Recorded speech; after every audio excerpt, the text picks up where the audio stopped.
বন্ধুরা, মেয়েটি এসে বলে আমি তোমার থেকে ডিভোর্স চাই। ছেলেটি বলে বলছো কি তুমি, এটা কোন ধরনের কথা? মেয়েটি বলে এটা সত্যি, আমি তোমাকে ভালোবাসি না, আমি নির্দেশকে ভালোবাসি, আমি তার সাথে থাকতে চাই, আর আমার পরিবার জোর করে তোমার সাথে বিয়ে দিয়েছিল। ছেলেটি বলে 3 বছর পর মনে হলো জোর করে বিয়ে দিয়েছিল, আর এতদিন তো খুব খুশি ছিলে।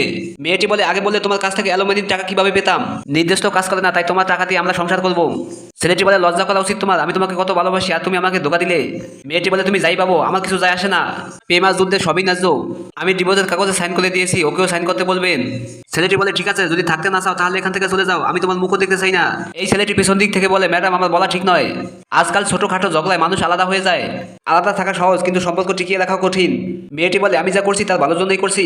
ছেলেটি বলে কিভাবে ভালো, আপনি তাকে ধোকা দিয়েছেন। মেয়েটি বলে আমি তাকে ধোকা দেইনি, আমি তাকে খুব ভালোবাসি, কিন্তু আমার ক্যান্সার হয়েছে।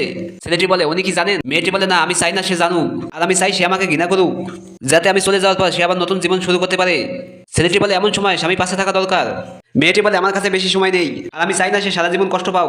এরপর তার স্বামী এসে বলে তুমি আমাকে কেন জানাওনি তোমার ক্যান্সার হয়েছে? মেয়েটি বলে তুমি এসব কি বলছো? ছেলেটি বলে আমি সব জানি, তোমার ক্যান্সার হয়েছে, তুমি আমাকে ছেড়ে যেতে চাইছো। ছেলেটি বলে এত বড় কথা আমার থেকে লুকালে কেন? মেয়েটি বলে চাই না আপনি কষ্ট পান, আমার জীবনে তো বসা নেই। ছেলেটি বলে তোমার কি মনে হয় তুমি চলে গেলে আমি অন্য কাউকে বিয়ে করবো? তুমি বাঁচবে, আমার সাথেই বাঁচো, আমি তোমাকে চিকিৎসা করাবো। মেয়েটি বলে দুঃখিত, আমি ভুল করেছি। এরপর দুজনে একসাথে মিশে যায়।